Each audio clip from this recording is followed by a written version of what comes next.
Hello everyone, welcome to the video. आज हम इस वीडियो में लीनियर मोमेंटम के बारे में पढ़ने वाले हैं और इसके आगे हम इसका कंजर्वेशन ऑफ लीनियर मोमेंटम का जो प्रिंसिपल है वो भी हम देखेंगे। तो सबसे पहले हम लीनियर मोमेंटम के बारे में यहाँ पे बात कर लेते हैं। लीनियर मोमेंटम क्या होता है? The product of mass and velocity of a particle is called linear momentum. तो ये तो हमारा जो मैथमेटिकल एक्सप्रेशन होता है उसी को हमने वर्ड्स में यहाँ पे डिफाइन कर दिया। P is equal to mv कि प्रोडक्ट होता है आपका मास और वेलोसिटी का, जिसे आप क्या कहते हो? लीनियर मोमेंटम कहते हो।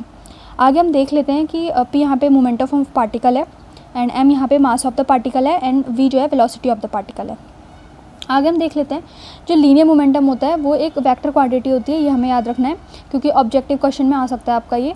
एंड इसकी जो डायरेक्शन होती है वो पार्टिकल के डायरेक्शन के टूवर्ड्स होती है। तो और इसकी यूनिट भी आ जाएगी kg मीटर पर सेकेंड। तो आई होप आपको इतना तो क्लियर हो गया होगा। और अगर आपका principal of conservation of linear momentum आता है तो आप पहले लीनियर मोमेंटम को डिफाइन करोगे यहाँ पे, उसके बाद आप इसका प्रिंसिपल लिखोगे। तो आइए देखते हैं इसका जो प्रिंसिपल होता है वो क्या है।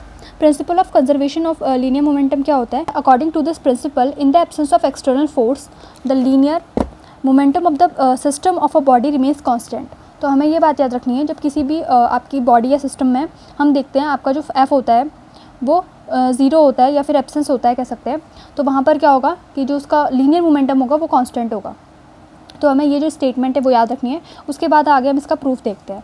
प्रूफ क्या है? Consider a body of mass m is moving with velocity v, then its linear momentum is given by. तो इसका अगर हम कोई भी बॉडी लेते हैं जिसका मास m है और उसकी वेलोसिटी v है, तो इसका जो लीनियर मोमेंटम होगा वो p is equal to mv होगा। हमने आगे डेफिनेशन में देख लिया है, इतना क्लियर हो चुका होगा आपको। आगे हम देखते हैं from the second law of motion the rate of change of linear momentum is equal to the external force acting on the body.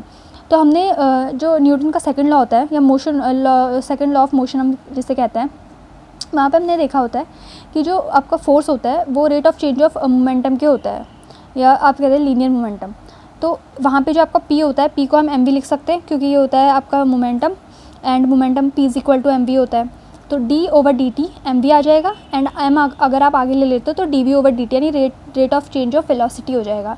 And rate of change of velocity क्या होता है? एक्सेलरेशन होता है। तो F external is equal to m आ जाएगा। ये हम सेकंड लॉ ऑफ मोशन से निकालते हैं जो कि 11th में हमने पढ़ा होता है। आगे हम देखते हैं अब यहाँ पे आपको जो स्टेटमेंट है वो यहाँ पे आप लिखोगे इसको, या फिर वो यहाँ पे अप्लाई करते हैं। क्या होता है? हमने यहाँ पे स्टेटमेंट क्या पढ़ी, हमारा F क्या होगा यहाँ पे? ज़ीरो होगा या फिर एब्सेंट होगा। तो जब आपका जो एक्सटर्नल फोर्स है वो एब्सेंट है, इसका मतलब कि वो ज़ीरो है, तो आपका rate of change of linear momentum zero होना चाहिए। इसी की वजह से यहाँ पर क्या होगा, आपका जो P यानी क्या है? mv है, P is equal to mv होता है। तो जो P है वो mv वो हो जाएगा यहाँ पे कांस्टेंट। तो आपको यही यहाँ पे क्या करना था, शो करना था कि आपको जो लीनियर मोमेंटम होता है वो कांस्टेंट होता है अगर आप अपने एक्सटर्नल फोर्स को क्या करते हो? कांस्टेंट रखते हो। तो इससे आगे हम देखते हैं। तो इससे आगे होता है P is equal to constant, जो कि हमने आगे आपने यहाँ पे प्रूफ कर दिया है। तो लास्ट में हम एक थोड़ा थ्योरी लिखते हैं या फिर कह सकते हैं 2 लाइन इसके आगे इसी पर ही बेस हम लिखते हैं। Hence in the absence of external force the linear momentum of a body remains constant, this is the principle of conservation of linear momentum. तो ये आपने यहाँ पे प्रूफ करा है एंड इतना ये सफिशिएंट आई थिंक होगा आपके एग्ज़ाम के लिए। लेकिन अगर आपको खुद से भी इसमें ऐड करना है तो आप इसे कर सकते हैं। एक बार हम इसे और देख लेते हैं।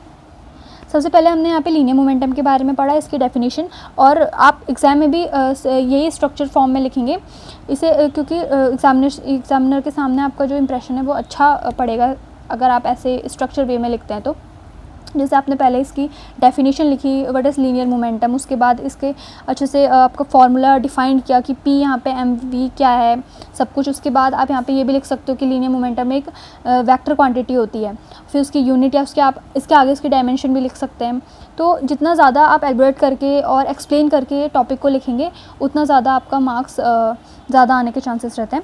इसके बाद हम देखते हैं principal of conservation of linear momentum. अगर आपका ये टॉपिक भी आता है तो आप इसे भी डिफाइन कीजिए क्योंकि यहाँ पे बात आपकी लीनियर मोमेंटम की हो रही है और लीनियर मोमेंटम क्या होता है आपको ये पहले डिफाइन करना चाहिए।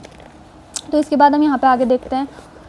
इसका पहले आप उसके अच्छे से जो स्टेटमेंट है वो लिखेंगे, उसके बाद इसका प्रूफ करेंगे पूरा, जैसा एज इट इज़ यहाँ पे लिखा हुआ है आप वैसे ही करना।